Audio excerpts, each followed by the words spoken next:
Welcome to Unspoken Lives, the podcast that uncovers the powerful, untold stories of everyday people.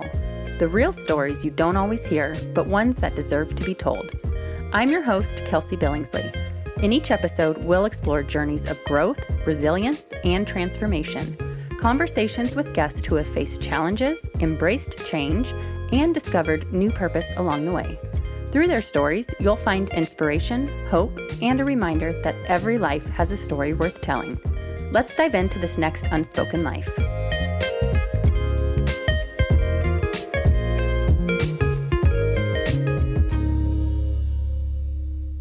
Sometimes the quiet strength you see in people comes from a deeper story.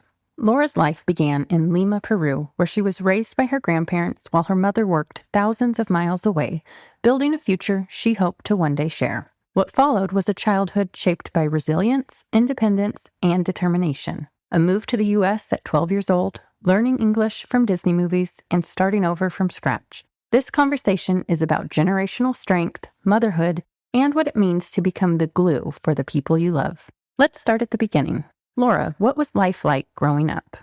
I was born and raised in Lima, Peru, South America. I lived there till I was 12 years old.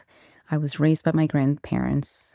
At that time, it was a third world country. Mm-hmm. My grandpa worked 2 factory jobs. My grandmother was a stay-at-home mom. She took care of me. And I wouldn't say we were poor. We were lower middle class. Okay. But going out to dinner, Mm-hmm. maybe twice or 3 times that I can recall. In your whole time growing up? Yes. Okay. So that was a privilege. Mm-hmm. But we always had food, we had clothes, and we had a roof over our heads. Mm-hmm. My grandpa was a really, really hardworking person. And my grandmother took care of everything. You know, her normal daily routine was prepping the food for the next couple of days. And that was like a never-ending thing that she did. And I had asthma growing up. Okay. And I would probably get sick once a month and somehow ended up at the, in the ER. And I would miss at least a full week of school. Yeah. And my grandmother was always there, Wow. the doctor's appointments, the emergency room. Mm-hmm. And then here's the kicker. I went to a private Catholic Chinese school Okay. in Peru. Mm-hmm. How that came about, Peru is a very Catholic, mainly all South America is, but Peru, there's a huge Catholic presence there. Public schools there are not good at all. So my mom really wanted to make sure that I got a good education. And where the Chinese piece came is that my grandpa is from China. Okay. In the 1900s, early 1900s, China went through a depression.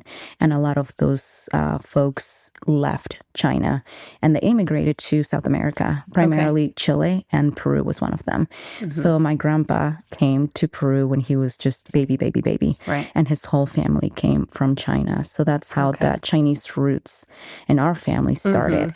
And my grandpa spoke Cantonese, and the school that I ended up attending was Mandarin. So the joke was, one of the main reasons why my mom wanted me to go to this private Chinese school is so I could speak to grandpa. And then joke on us, they ended up teaching us like different language, so I could never actually connect with grandpa. But I was at in the private school until I was 12, 6th grade. Okay. And then after that, my mom, at that time, immigration, having to do the whole paperwork, it took a while. So at the age of 12, finally, my mom was able to actually claim me.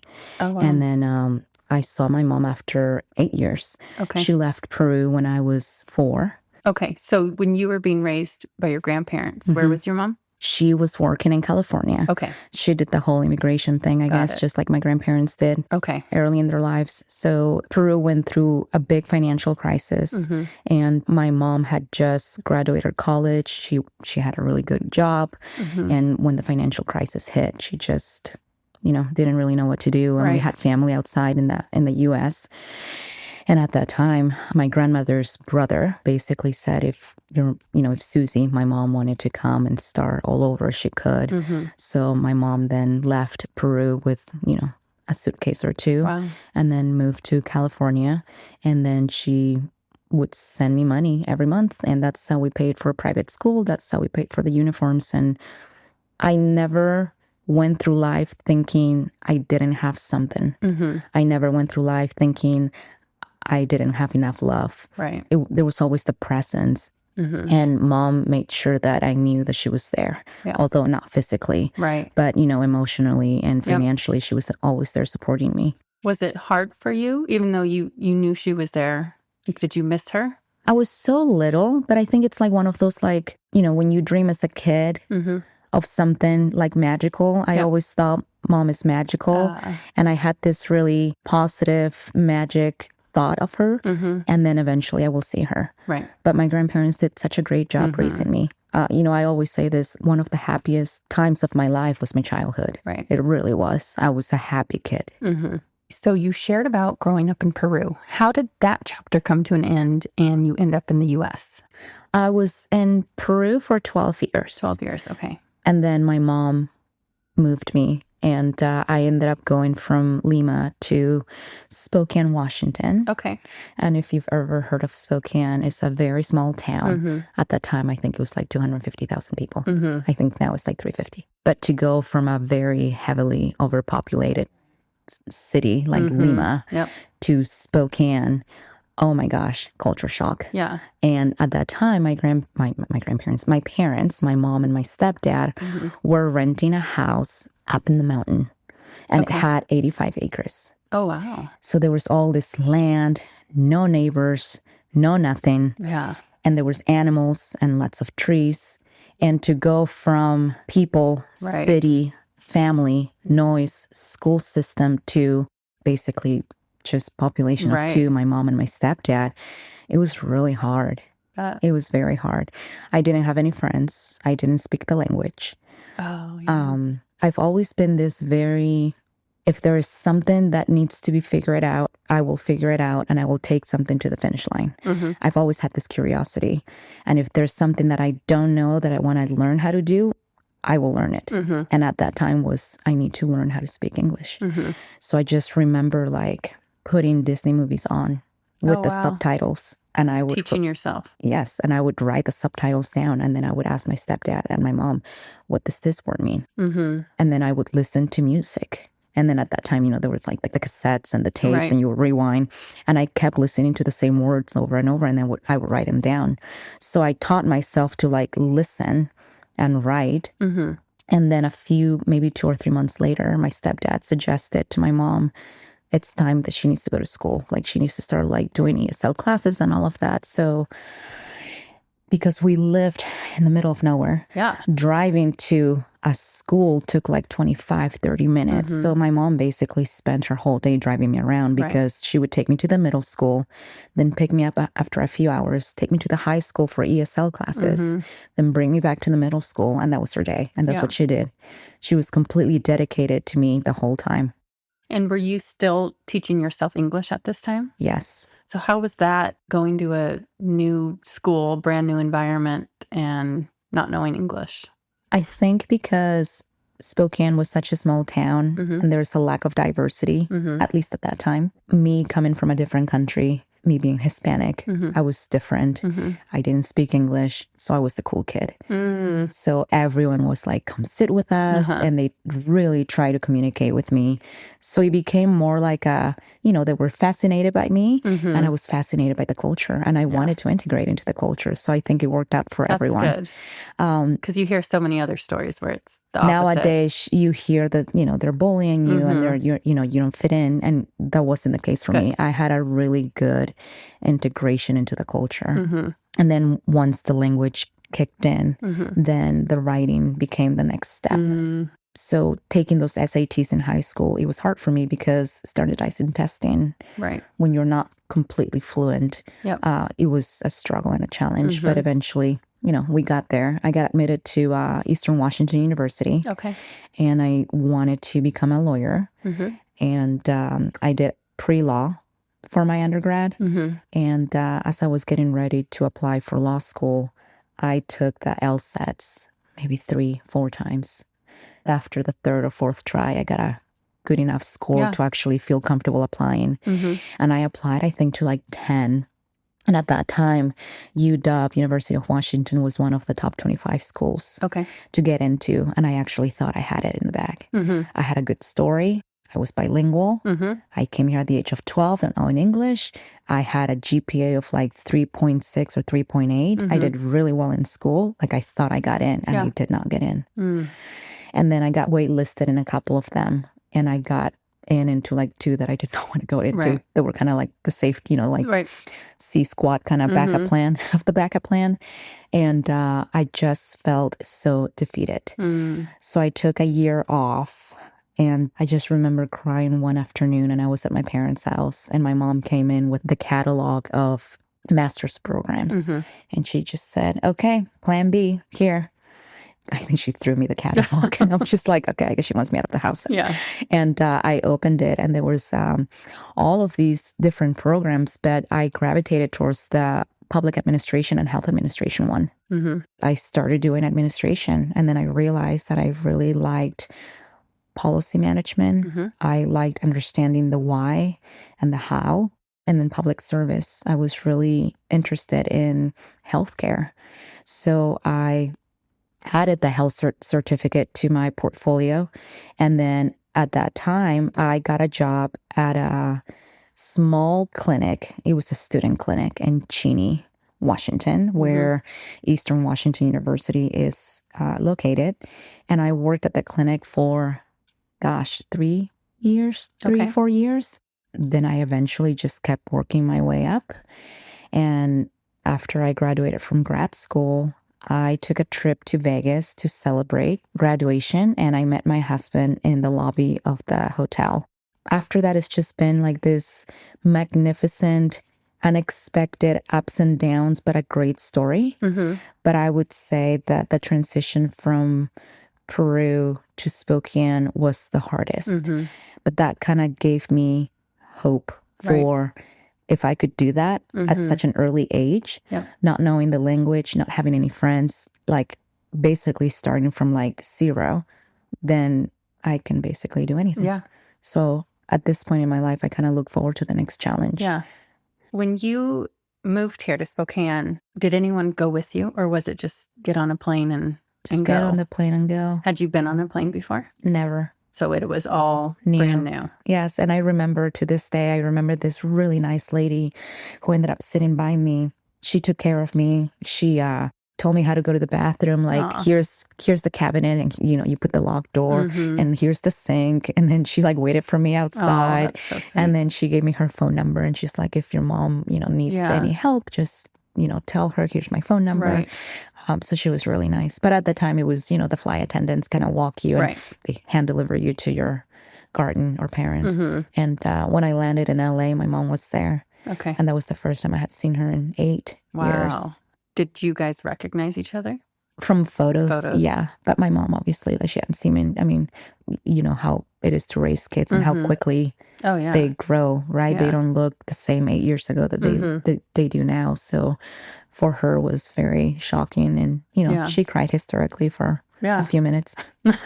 Did she ever talk to you about that time when you were with your grandparents and she was here? Was it hard for her? Anything like that? I can't remember much in detail, like that far back. But, even now when we see each other and we spend the holidays together, she says, when I was in California alone without you, I would work during the holidays because there was no one to go to. Yeah. And I didn't have anyone to celebrate it with. So she would pick up all of the holiday shifts and stuff like that. She would avoid parks because if she saw a child playing, it would make her sad. Yeah. So she would tell me I would avoid places where I knew there were going to be kids or families. That's tough. Do you think there are, character traits in her? Because, she did this to build a life for you. And do you think there are any that you inherited from her that you've taken on in your life now? We're very different. Okay. And we're not as close as I hope we would be. And part of it is just because I became so independent. And I left home right after high school. Okay. And I went to the dorms. And after the dorms, maybe I came back home for like 6 months. Okay. And then after that, I went to my apartment. And I've been out ever since. Yeah.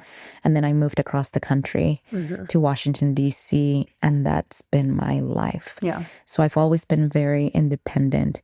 So maybe the trait that I have from her is being okay to be alone if need to be. Yep. She moved as well on her own with 2 suitcases, and that's what I did. at this point, I feel like I've become a professional traveler and mover because I've moved various times. I've moved from Peru to Washington, from Washington to Washington, D.C., from Washington, D.C. to Indianapolis, and from Indianapolis to here. Was it all work related? Yes and no. So the one from Washington State to Washington, D.C. was, you just graduated grad school and you want to, fly, leave the nest and the excitement. And I have met the boy and I'm like, let's go and just see what this is going to be. Yeah. But the move from D.C. to Indy, that was more of a, we can't afford D.C. and start a family and buy a house. Let's look at Midwest. And at that time, Matt engaged with a law firm. They basically said, okay, well, we have about 40% intellectual property, but that rest is X, Y, and Z. Would you still be interested? And Matt's like, as long as there's some intellectual property for me, yes. Yeah. They flew us to Indy to take a look at the town and, housing and the environment. And oh my gosh, the housing was so much cheaper and super affordable. And it was such a chill town, very sporty. You could go out to a nice restaurant, but still wear jeans and a nice top. Where in DC was like keeping up with the Jones. Right. You have to dress up and you have to show, where you work and what you do. And it was just a different environment and a different culture. Yep. So we immediately said, let's move. So we did. And we started our family there. We bought our first home. Our daughter, Elena, was born there in Indiana. Carmel. Carmel. And then from Indy, we ended up here in Texas. And that was because of my job. Okay. So I was working at Indiana University Health. And that's where I got into heart and vascular services. Okay. And I really enjoyed it. But in the vertical that I was in, I basically had reached the top. And it was the one winter where it got super cold. It was like negative 10 degrees. And I could not stand it. And Matt's like, me, they're like, what do we want to do? And I'm like, I'm a South American girl. Like, we need somewhere where it's warm. Right. And my husband is from Mississippi. I'm like, why are we doing it in the Midwest? This is just bananas. So we started looking and we kind of made it into a game. And we had just found out that we were expecting Charles. And I think it was just a mix of like the hormones and the cold weather. And I basically said, okay, well, let's make it into a game. I'll just start applying. Why don't you do the same? And whoever gets the first bite moves the family. And I got a few bites. And I think Matt got like one. And I got several. And UT Southwestern ended up being one of them. Okay. And I ended up being flown to interview. And I was 5 months pregnant with Charles during the interview. Did they know before you walked in? Yes. It was really funny because the women that were interviewing me, absolutely. But the men were just so like, because my tummy was underneath like the big desk, so they couldn't see me. But one of the gals that interviewed me, one of my colleagues still, she's like, how far along are you? And I'm like, how did you know? She's like, I can tell. But I was 5 months pregnant and then I got the job and we moved the family. And I was 7 months pregnant when I started working. Wow. I still remember June 19th, 2019, the first day at UT Southwestern. And I was 7 months pregnant with Charles. So Charles was born in Dallas at Clements University Hospital, UT Southwestern. So sharing this whole life story, I'm curious whether it was in childhood or later, but what would you say has been the biggest challenge you faced and how did you overcome it? I have this belief that generations are supposed to get better, right? If our grandmothers struggled with identity, if they struggle because they felt that they needed to be married, to be worth something, right, the next generation should work on not feeling that way. So based on my family, the generations that I've witnessed and I've been part of, for me, it was important to become this resilient, strong, independent woman. I can make it on my own. I will make it on my own. Just testing the boundaries. And just because someone says you can't, it doesn't mean that you can't. It might mean that he or she might not believe that you can't. But if you believe in yourself, you should. Right. And you will. And that has always been my motto. I'll share a funny story. And this is with my husband. We had just had Elena. And Elena was born in September. And I think around October time, I told my husband, I need to challenge myself. I just had a baby. I'm not going to go back to work for like another couple of months. Like, I want to find something. And I said, maybe I'll just run a marathon. And he looked. And wait. How long after the baby? Like 30 days. And he looked at me and just gave me like the biggest chuckle, like, huh, right. And I remember he walked away. And it's those moments where you doubt me that I'm going to prove you so wrong. He just lit the fire. I ran my first marathon in February of 2016. And I'm going on my 10th marathon. Oh. And I'm running the ultrathon on December 14th in Dallas, which is 31 miles. Goodness. So it's impressive. That challenge became a passion. And now it's a break from reality that I really enjoy.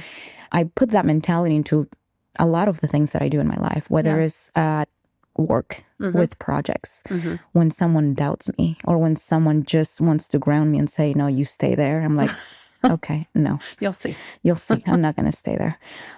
There was this huge project that I worked on for almost 5 years at work. And there was a lot of doubts, even doubts that came from me. Yeah. But boy, no, I pushed through because I needed to take it to the finish line. And I did. And that big project was making our institution become a comprehensive cardiac center. And that took up a lot of checks and balances and a lot of things that we needed to put in place. And it was a lot of work, but I knew I could do it. Yeah. And I did.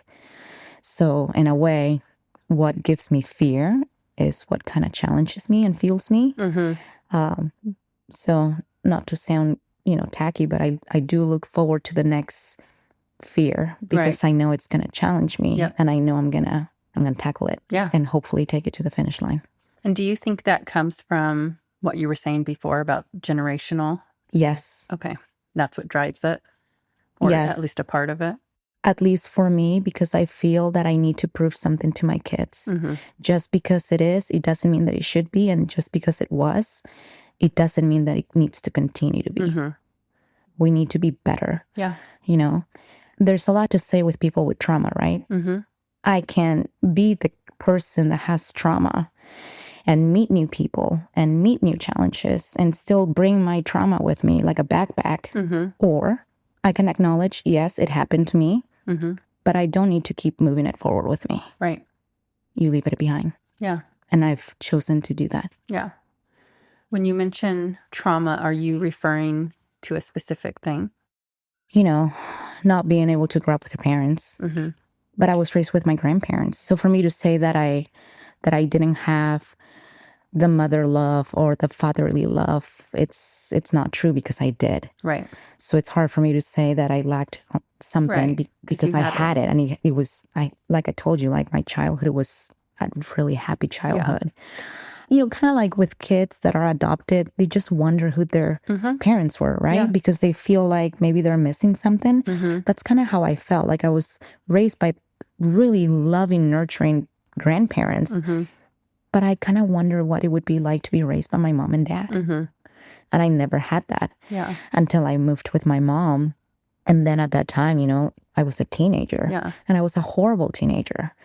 So I moved here when I was 12 and, you're starting, you're like right there during the teenage awful years. And then I'm in high school and then I'm going off to college. Yeah. So I never really got to like be with my mom. Yeah.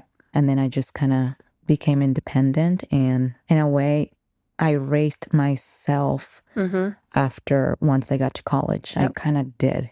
And I apologize if you mentioned this, but you were talking about wondering what it would be like to be raised by your parents. We've talked about your mom. Have you shared about your dad? Do you want to? Yeah. Okay. My dad. So my dad had just, based on how the story was told to me, he was married a couple of times.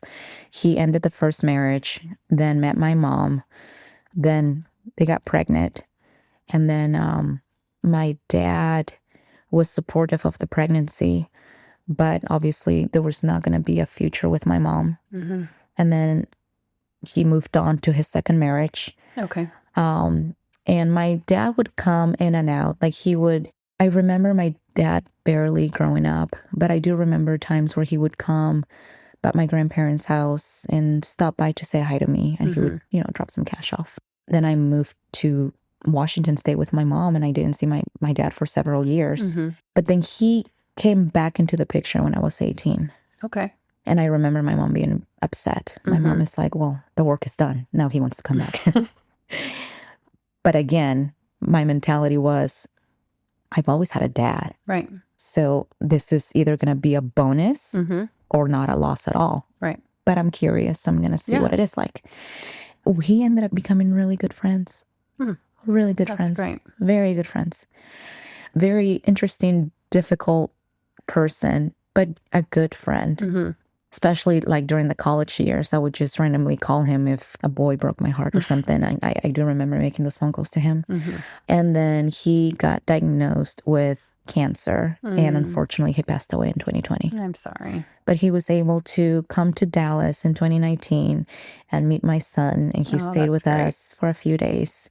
And that was the last visit. Okay. And unfortunately happened during COVID. And the borders were closed. Right. So was he in Peru then? He was in Peru and no one could go in. So that's tough. I'm sorry. So I lost a good friend. But I'm glad that was a friendship that I was able to create. Yeah. Yeah. So I wouldn't call him my dad. My dad is my grandfather. Right. But he ended up being a friend. That's good. That's great. And your kids got to meet him. Yes, my kids got to, they say grandpa. That's who they refer to. My next question, I think I've shared the name of this, is Unspoken Lives. And you're sharing, your life story with me. But is there, the people either, that you work with or friends that you're around, do most of them know this about you? Do you openly share it? Do they ask about it? Or do they even know? I've had a few friends ask me about it, but going in depth, I would say just my husband, Matt. Okay. And there's something really, I would say Matt, but also our cousin, Michelle. Okay. So it's not as exciting as it sounds how I met my husband. When I took the girls' trip, I took it with two girlfriends, really close friends, good friends at a time. And Michelle ended up calling her cousin, Matt, my husband. Oh. And Matt had just ended like a 5-year relationship. It's a long one.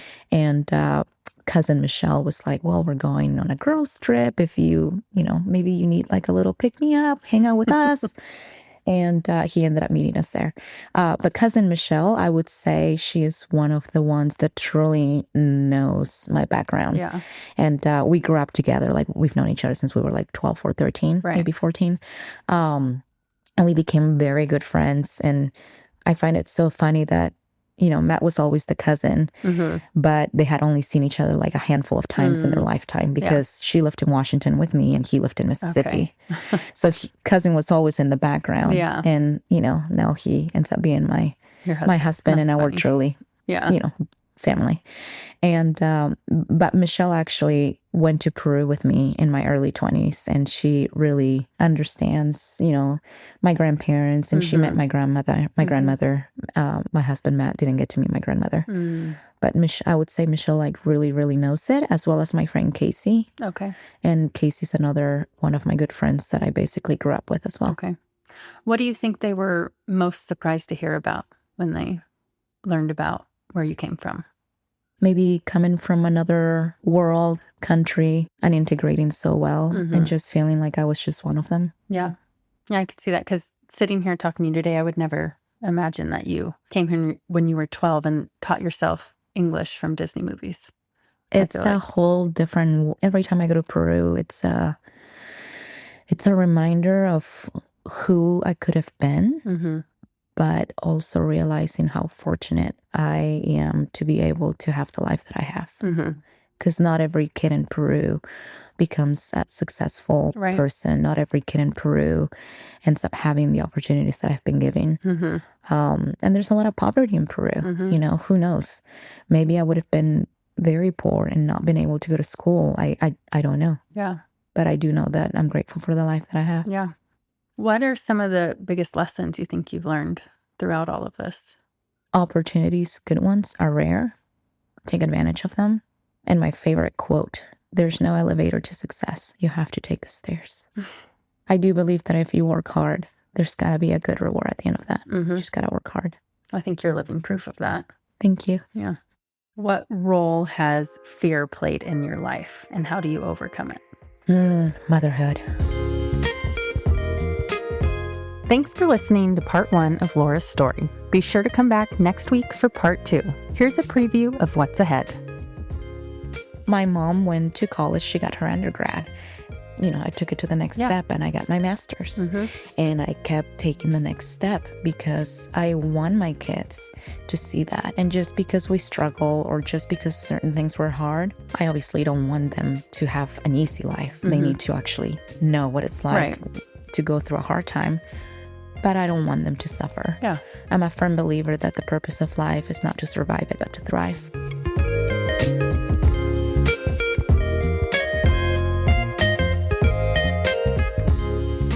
That's it for this episode of Unspoken Lives. If today's story moved you, inspired you, or made you reflect on your own journey, hit that subscribe button so you don't miss the next powerful conversation. I'm always on the lookout for new guests. If you know someone with a story that deserves to be shared, I'd love to hear from you. Check the show notes for contact details and make sure to follow along on social media at Unspoken Lives Podcast. Until next time, keep listening, keep sharing, and remember, every life has a story worth telling.